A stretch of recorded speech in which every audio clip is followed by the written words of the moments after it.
Meus irmãos, me escutam bem aí? Se alguém puder só comentar que está ouvindo o som. Ainda não tinha feito nenhuma pregação aqui pelo ao vivo, né? Para não ver se estou na dúvida, fico na dúvida às vezes se o som está dando para escutar bem. Se alguém puder só dar um ok aí, por favor. Já vamos iniciar a nossa reflexão dessa noite.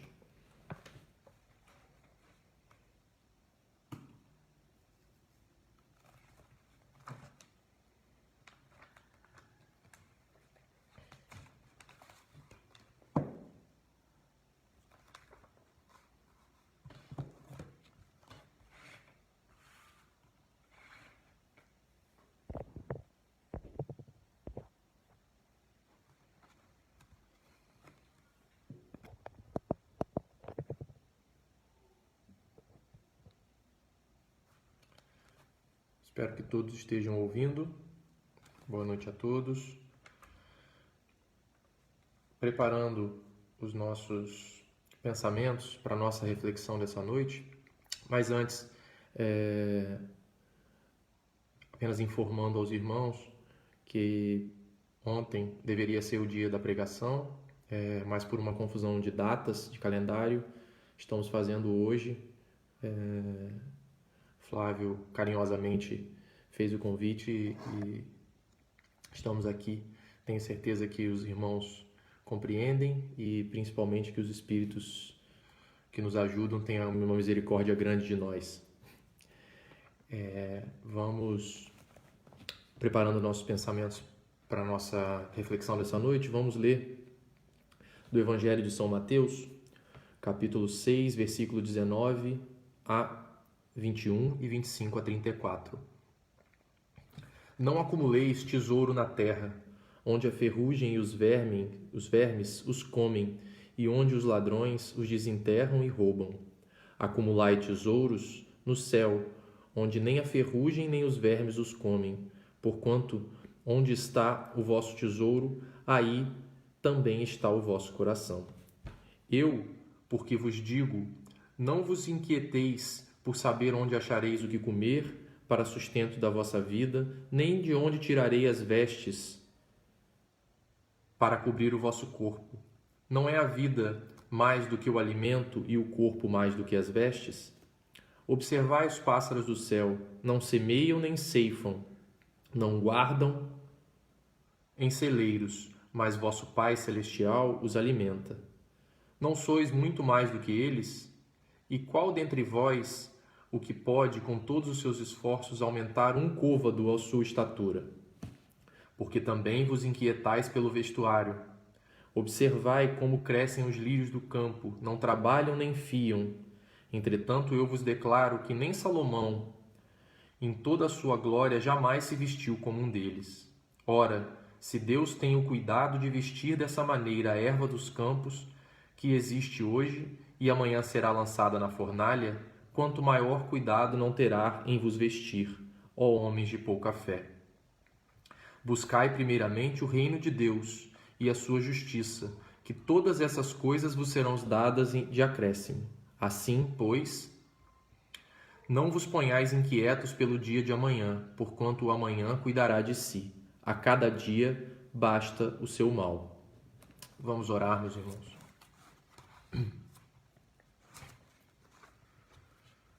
Deus Santo, nosso Pai e nosso amigo, aqui, Senhor, envoltos na atmosfera espiritual da nossa Escola Jesus Cristo, pedimos que abençoe as nossas mentes e os nossos corações nessa humilde reflexão dessa noite, que possamos aprender um pouco mais do Santo Evangelho de Jesus e da doutrina espírita tão consoladora, tão esclarecedora, que nos enviastes como Consolador. Fica conosco, Senhor. Ampara a todos, agora e sempre. Em teu santo nome, que assim seja. Meus irmãos, fizemos a leitura inicialmente desse trecho do Evangelho de Mateus, onde ele aborda, onde Jesus faz uma advertência a respeito da preocupação com os tesouros da terra, com a acumulação de bens, com o acúmulo de bens. E para o nosso pequeno estudo dessa noite, vamos abordar dois aspectos dessa passagem do Evangelho, onde no primeiro aspecto Jesus nos fala sobre o tesouro da terra, para que não acumulemos, ele faz essa advertência, e na sequência falaremos dos tesouros do céu, que esses sim nós teremos no céu, diferente dos primeiros que enferrujam, que podem ser roubados e que quando nós desencarnarmos certamente não levaremos nada dele conosco. Pensando inicialmente aqui nesse primeiro aspecto, não acumuleis tesouro na terra, onde a ferrugem e os vermes os comem e onde os ladrões os desenterram e roubam, imediatamente pensamos na preocupação com as coisas materiais. E mais do que só com a preocupação, essa advertência de Jesus certamente é com relação ao acúmulo dos bens materiais. Quando estamos falando de tesouros, acumular tesouros, riquezas materiais. Então, e temos que lembrar que tudo que nós temos foi emprestado por Deus, a começar pelo planeta, que foi criado por Ele, por Jesus, sob a governança de Jesus. Então, fica muito claro para nós que essa advertência de Jesus já é para que nos despojemos desse apego ao acúmulo dos bens materiais e que nós não levaremos nada que acumulamos, nada que guardamos nos celeiros, nos bancos, não levaremos nada para a nossa vida de verdade, para a nossa vida maior, que é a vida espiritual.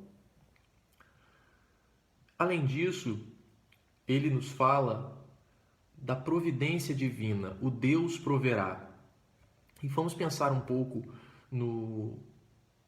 nesse aspecto do Deus proverá, porque ele também pode ser analisado no aspecto material, mas também no aspecto espiritual.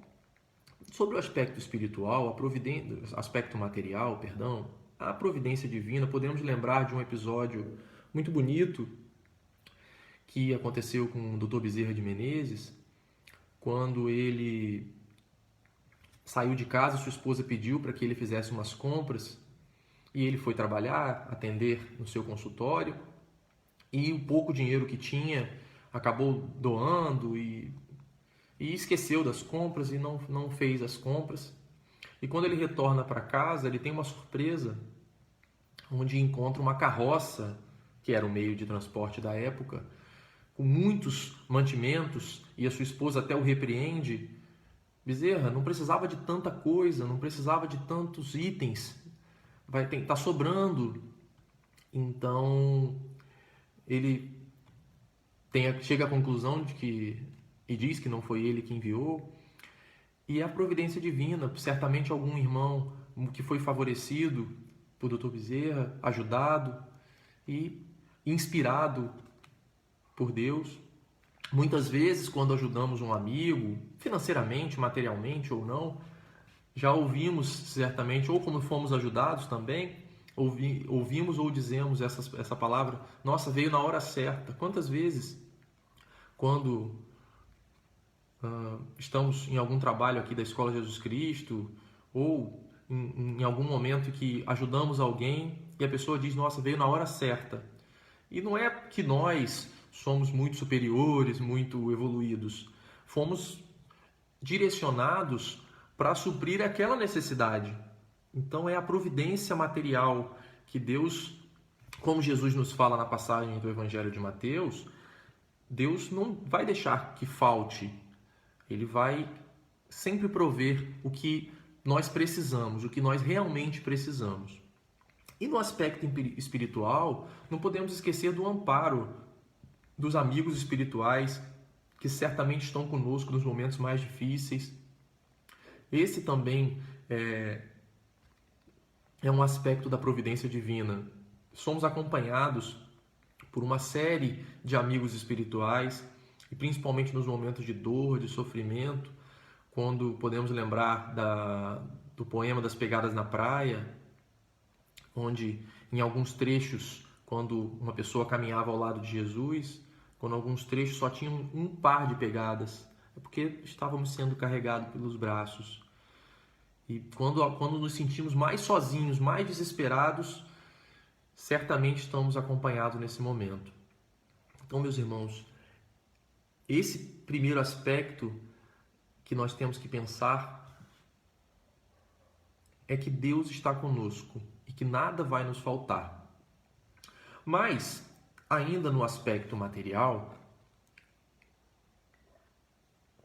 Kardec faz um reforço, uma advertência na explicação desse trecho no Evangelho segundo o Espiritismo, onde ele diz que esse ensinamento não é um convite ao ócio, à passividade, porque Jesus fala que os pássaros não semeiam, não ceifam, nada guardam em celeiros e que são alimentados. Não quer dizer que nós devamos ficar em casa ou ficar parados sem buscar o trabalho, sem buscar a dignidade.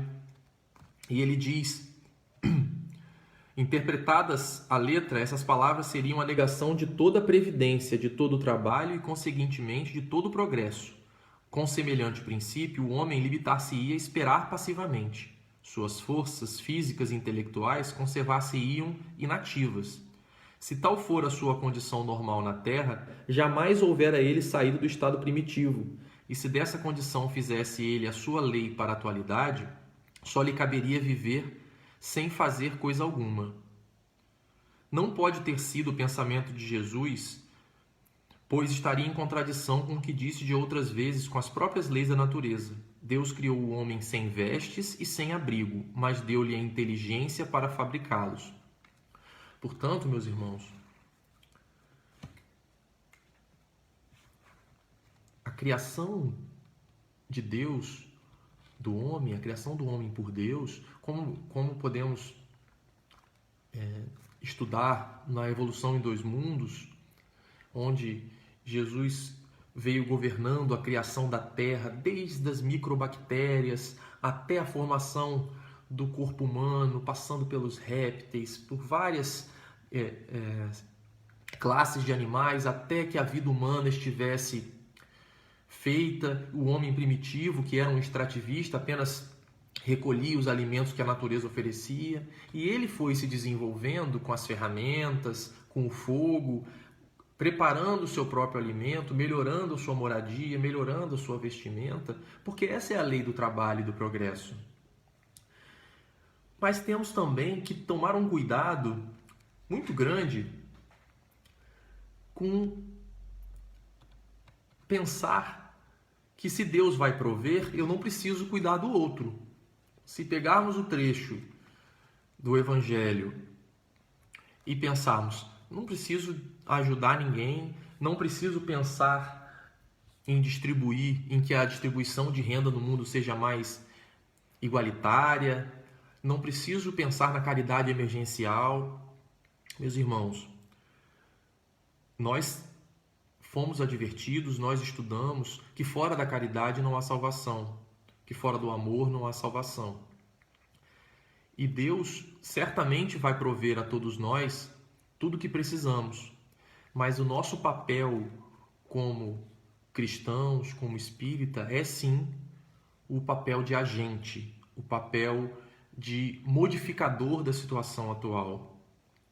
A caridade, nós sabemos que não resolve todas as desigualdades do mundo, mas ela resolve a fome imediata, o frio imediato, a dor imediata, principalmente nos aspectos materiais que estamos abordando inicialmente. Então, a caridade sim, com humildade, sem fazer propaganda, sem que a mão direita saiba o que a esquerda está fazendo, ela é importante, Todos os trabalhos sociais são importantes. Mas também temos a obrigação de ser agentes da justiça social, de pensar, de discutir, de abordar esse tema. Como podemos pensar num planeta regenerado, num mundo de regeneração, onde existem milionários, multimilionários, que têm um luxo extravagante, uma quantidade pequena de pessoas nesse patamar, e milhões de pessoas passando fome, vivendo abaixo da linha da pobreza. Esse mundo não é um mundo de regeneração. Esse mundo não tá caminhando para ser o reino de Deus, o reino que Jesus contou para a gente que não seria deste mundo, que a Terra não seria esse mundo se não se regenerasse. E isso tudo é fruto da nossa ambição, do nosso egoísmo. E então não podemos pensar, mas eu não consigo mudar esse sistema, não consigo mudar. Nós conseguimos sim, muitas mudanças que vêm acontecendo, sociais, muitas evoluções, quedas dos preconceitos, elas acontecem porque cada um de nós começa a pensar diferente, a agir de forma diferente. Então, por isso que nós, como os cristãos, precisamos nos posicionar. Nós temos que ser favoráveis a todas as iniciativas de inclusão, sabendo que Deus proverá, sim, mas que nós temos que fazer a nossa parte para que o mundo seja equilibrado e todos tenham acesso igual às coisas. Então, quando falamos dos benefícios sociais, que são muito criticados por muitas pessoas, as bolsas, as cotas, nós ainda precisamos dessas ferramentas, porque mesmo com elas, a distância é muito grande. Estamos vivendo agora, nesse período da pandemia, discussões sobre o vestibular, sobre o Enem, onde alunos de classe média alta, com condições financeiras, com internet, estão tendo suas aulas normais, mas os alunos das escolas públicas não conseguem ter. E nós precisamos sim pensar nisso. Estamos vivendo um momento muito, muito grave, muito triste do racismo, e que nós precisamos também conversar sobre isso como espíritas, como cristãos, na representatividade dos pretos, dos mais necessitados. Nós precisamos fazer esse exercício. Só assim a nossa humanidade vai avançar e evoluir. Ser cristão é defender isso, como Jesus criticou o sistema. Jesus disse que dai a César o que é de César. Ele expulsou os vendilhões do templo. Jesus não foi passivo com as desigualdades. Então, ele visitou um rico corrupto, que era Zaqueu, e fez com que ele não só se arrependesse, como distribuísse, devolvesse quadruplicadamente o que tinha sido usurpado. Então essa é a modificação que temos que fazer, a modificação da autorreflexão, dos nossos pequenos gestos. Então, que essa advertência que Jesus deu, né, e está contada no Evangelho de Mateus, sirva para toda vez quando alguém bater no vidro do carro e nós, às vezes, estivermos com pressa, se tivermos uma moeda, uma nota, mas essa caridade não vai resolver a desigualdade, mas ela pode resolver uma fome de hoje, um remédio de hoje. Esse é o nosso papel como cristãos. E para resolver a desigualdade, para ajudar a diminuir toda essa desigualdade no mundo, precisamos votar melhor, precisamos nos portar melhor, fazermos a nossa parte. Então, que fique nesse primeiro aspecto, meus irmãos, essa advertência muito séria de Jesus, porque a fortuna não traz felicidade, a felicidade não está aí. E existe uma linha que vende hoje, principalmente no mundo das empresas, no mundo corporativo, onde eu trabalho já há muitos anos, uma linha que defende a meritocracia. Se você se esforçar, você vai conseguir. Mas como? Pessoas com formações orgânicas diferentes, com alimentação diferente, como que elas vão ter condições iguais? Isso é uma discussão cristã, sim, meus irmãos. Nós precisamos pensar nisso, pensar que para esse mundo regenerar nós vamos precisar avançar em todos esses aspectos. E, por fim desse primeiro aspecto material da advertência de Jesus, precisamos lembrar também de como é importante o afeto, o contato, como estamos sentindo falta dos nossos familiares, dos nossos amigos. E muitas vezes, ter muito dinheiro agora não preenche essa lacuna. E é isso que fica. O que nós vamos levar é esse afeto, é isso que estamos construindo. E esse é o nosso segundo aspecto, meus irmãos. É o aspecto de construir o tesouro no céu. Que é quando Jesus diz: acumulai tesouros no céu, onde nem a ferrugem nem os vermes os comem. Porquanto onde está o vosso tesouro, aí está também o vosso coração. E para pensarmos nesse segundo aspecto, vou iniciar também com um exemplo. Imaginemos, meus irmãos, no ato da desencarnação da Madre Teresa de Calcutá, quantas vibrações, quantos pontos de luz, de gratidão ela encontrou no reino dos céus. O nosso querido Chico, no dia da sua desencarnação, quantos tesouros de gratidão, de carinho ele encontrou. Certamente, essa sim a verdadeira alegria, a verdadeira felicidade. E temos que também tomar cuidado com não colocar uma matemática financeira nas nossas boas obras, nas nossas boas ações. Eu vou fazer para receber. Temos que fazer porque esse é o nosso papel como cristãos, como espíritas. Essa é a nossa... Só assim, só melhorando as nossas ações, vamos conseguir evoluir como espíritos e alcançar o nosso destino espiritual. Então, como construir esse tesouro no céu? Certamente, começando pela gratidão que nós devemos ter por tudo que recebemos, e também quando vamos construindo essas boas relações, as boas ações, o pensamento grato dos outros conosco, certamente são pontos que nós acumulamos de luz e que voltam para conosco. Quando André Luiz desencarnou, isso está contado no livro Nosso Lar e também no filme, tinha um casal que ele não tinha muita paciência, mas que era muito grato a ele. E quando ele chegou no plano espiritual, viu que aquela senhora orava por ele de lá. Então, muitas vezes, pessoas que nós, às vezes, fazemos por obrigação alguma coisa, e aquela gratidão daquela pessoa, aquela energia positiva daquela pessoa é um tesouro que nós acumulamos no reino dos céus, na nossa desencarnação. Esse, sim, é o propósito de felicidade. É uma felicidade que podemos encontrar mais saldos positivos das nossas ações nessa encarnação do que negativos, porque essa vida é mais uma vida. Quanto mais distantes desse caminho ficarmos, mais repetidamente teremos que reencarnar com mais ou menos dificuldades, com essa ou aquela circunstância. O perdão certamente nos ajuda a conseguir um tesouro no céu, perdoar sim a quem cometeu algo conosco e principalmente ter a humildade de pedir perdão. Nós erramos sempre, às vezes erramos sem perceber.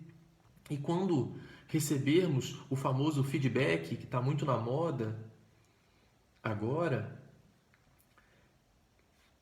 mais difícil do que dar esse feedback ou esse retorno, falar alguma coisa, fazer um comentário a alguém, é receber um comentário. Olha, você não fez isso de forma bacana, você não agiu da melhor forma comigo nesse momento. Muitas vezes ficamos irados, não aceitamos, o nosso orgulho é ferido, o nosso eu antigo se exalta. Mas essa capacidade de, inclusive, receber a crítica, e pior, e principal, quando recebemos uma ofensa. Jesus, que é quem nos ensinou, é o nosso mestre, o nosso guia, disse que quando recebermos numa face, devemos oferecer a outra. Bem-aventurados os que são perseguidos. Flávio fez há pouco, nas últimas pregações, análise sobre as bem-aventuranças. E é muito difícil seguir as bem-aventuranças. E para construir esse tesouro no céu, só por meio delas. Não desejar o mal a ninguém, mesmo que essa pessoa nos cause sentimentos ruins, é principalmente por essa pessoa que devemos orar. Quando lemos a obra de André Luiz, vemos que as reencarnações, as famílias que nós encarnamos, com os nossos pais, filhos, irmãos, parentes, cônjuges, eles são, certamente, cada um deles tem algo a acrescentar a nós e algo a nos provar também, a nos exercitar. Para que um músculo fique enrijecido, forte, existe a dor no começo do exercício. E é assim, é a fricção. Para que um móvel fique liso, para receber a pintura, precisa da lixa. Então, a gente não desejar esse mal, não passar para frente esse sentimento negativo, vai ajudar com que nós tenhamos à frente esse tesouro prometido por Jesus. Se ainda não conseguimos amar o próximo como amamos a nós mesmos, pelo menos respeitar o próximo como gostaríamos de ser respeitados. E também um exercício de fé e confiança em Deus. Se Jesus prometeu nesse trecho do Evangelho que não devemos nos preocupar com o dia do amanhã, é um exercício de fé, de confiança em Deus. E nós estudamos algumas pregações atrás que a fé nós precisamos acreditar, nós precisamos exercitar para, enfim, confiar, né? Então, se nós já acreditamos, estamos exercitando, é para que consigamos confiar em Deus. Estamos vivendo um momento muito difícil, com muitas mortes, com muitas incertezas, com muito medo. Todos com medo de adoecer, de passar a doença, de pegar a doença, de desencarnar, que nós ainda somos apegados ao nosso corpo físico. Mas precisamos lembrar que Deus está conosco. Isso não quer dizer que não tenhamos que nos cuidar, que nos proteger. Não é porque temos a hora de desencarnar que devamos agir como inconsequentes. Mas precisamos exercitar essa confiança em Deus. Nada mais poderoso do que Ele. E nós temos a força mais poderosa de todas olhando por nós.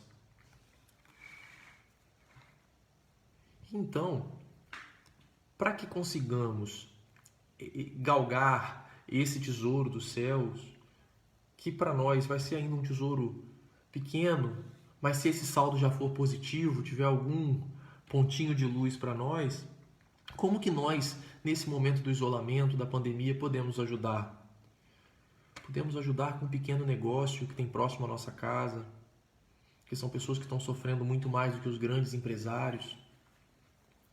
Tem vários projetos que estão ajudando as minorias. Se pesquisarmos hoje na internet, como muitos de nós estão tendo mais tempo de estar conectados, tem muitos projetos de apoio antirracista, de antipreconceito aos LGBTQs, à infância, aos idosos. Tem várias frentes de ajuda às minorias. Então, o que podemos fazer se não estamos num momento de muito movimento externo? O que podemos ajudar, como fez a viúva que tinha apenas uma moedinha e fez a sua oferenda? Era o único recurso que ela tinha.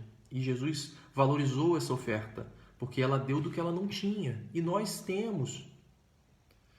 Então, também é um jeito de continuarmos a nossa caminhada, mesmo que de forma diferente.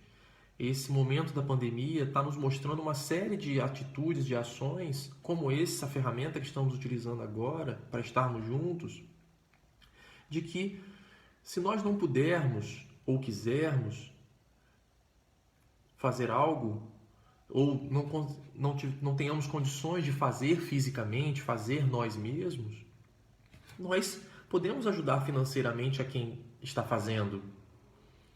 Então, temos um trabalho na nossa cidade das freiras que ficam ali próximas ao Jardim São Benedito, as freiras enclausuradas, que servem uma quantidade de refeições enorme todos os dias, e elas no café da manhã, no almoço, no jantar, nós temos a conta corrente delas é divulgada para que possamos ajudar para a compra do gás, dos alimentos, doar os alimentos, mandar entregar lá. E hoje com delivery podemos pedir pela internet, pagar pela internet e pedir para que seja entregue sem sair das nossas casas.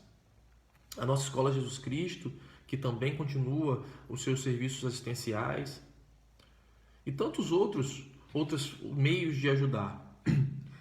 Então, enquanto nós não tivermos um mundo mais igualitário, mais caridoso, nós não conseguiremos ser um mundo regenerado.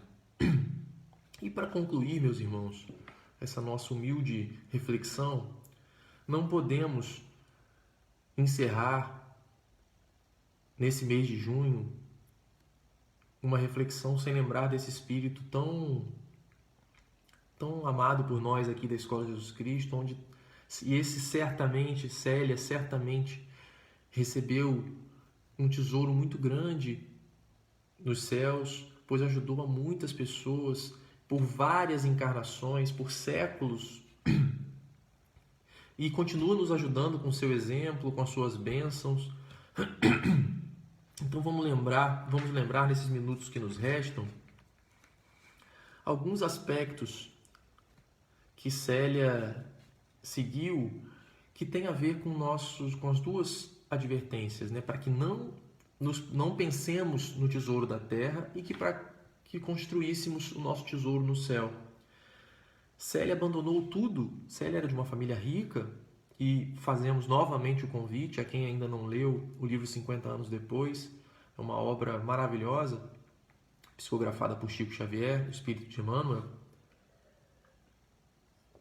Célia, para salvar sua mãe de uma calúnia, assume uma criança, foi expulsa de casa pelo pai como mãe solteira na época, né?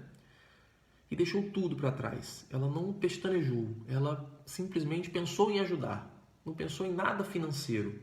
E, inclusive, todas as joias que ela tinha, porque até por ser mulher, por ser jovem, ela não tinha recursos financeiros, mas só o que ela tinha de joias que o pai a presenteava era uma pequena fortuna. E ela deixou toda essa fortuna com a criada que acompanhou e que ajudou a fazer a movimentação. Então, ela saiu apenas com uma joia pequena, que foi o que seu pai tinha dado a ela por último, na esperança também de que o reencontrasse um dia e pudesse comprovar que era ela.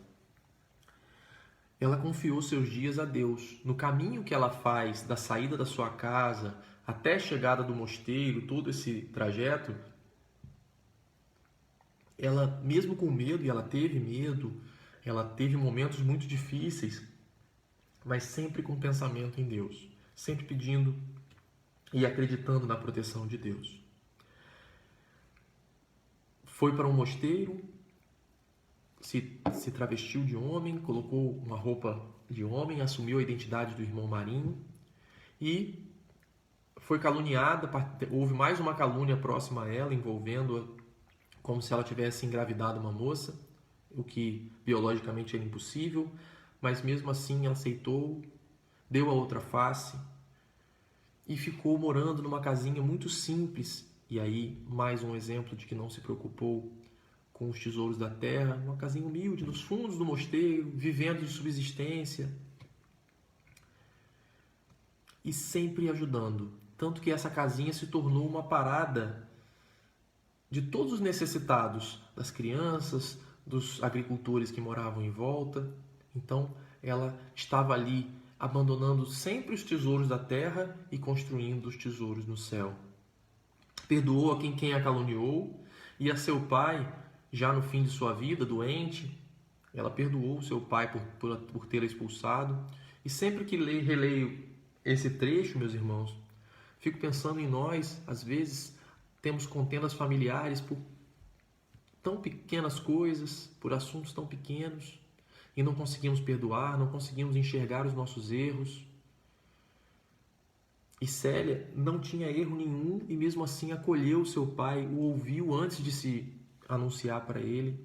E nós às vezes ficamos com o nosso orgulho, não, mas eu não fiz nada de errado. E aí algumas relações familiares, de amizade, perdemos por orgulho. Jesus ensinou que nós devemos perdoar 70 vezes, 7 vezes, que nós devemos dar a outra face. E Célia fez isso e exemplificou isso nessa encarnação dos 50 anos depois e também na encarnação do livro Renúncia, com Alcione, e ela perdoou totalmente o seu pai. Aliás, ela nunca teve nenhum sentimento ruim pelo pai. Por fim, ela fez o exercício diário do amor, da fé e da caridade. E como esse exercício é difícil, meus irmãos, como dá trabalho, como é desgastante, como é muito mais cômoda a porta larga, como é muito mais fácil seguir o caminho do mundo, deixar que as coisas se resolvam por elas, mas que Deus nos ajude a caminharmos nessa direção da regeneração de nós como espíritos, mas também na regeneração coletiva do mundo, ajudando, exemplificando, falando dos assuntos que devem ser falados, assumindo os erros que nós, individualmente ou coletivamente, tenhamos assumido e procurar a solução deles. Para concluir o nosso estudo dessa noite, vou ler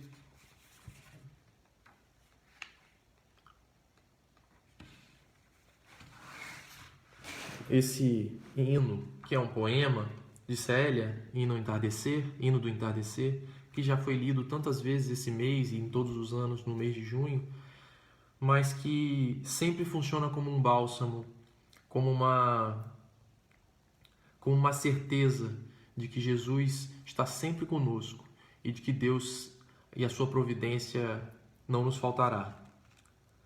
Louvado seja Jesus na aurora cheia de orvalho, que traz o dia, o trabalho, em que andamos a aprender.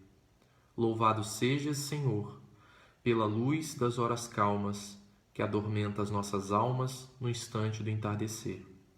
O campo repousa em preces, o céu formoso cintila, e a nossa crença tranquila repousa no teu amor. É a hora da tua bênção, nas luzes da natureza, que nos conduz à beleza do plano consolador. É nesta hora divina que o teu amor grande e augusto dá paz à mente do justo, alívio e conforto à dor. Amado Mestre, abençoa a nossa prece singela, faze luz sob a procela do coração pecador. Venha a nós o céu ditoso, ampara a nossa esperança. Temos sede de bonança, de amor, de vida e de luz. Na tarde feita de calma, sentimos que és nosso abrigo. Queremos viver contigo. Venha até nós, meu Jesus.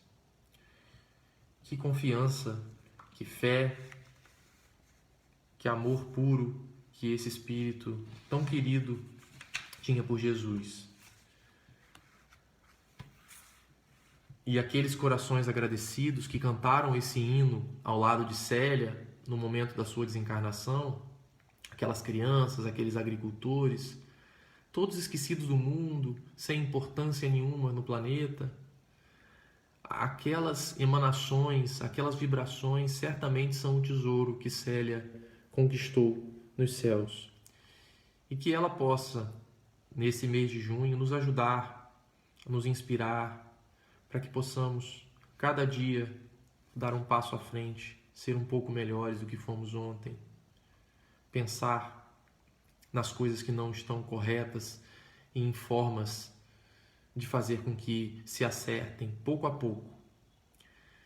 Que Deus nos abençoe, que os espíritos amigos nos ajudem e vamos fazer a nossa oração.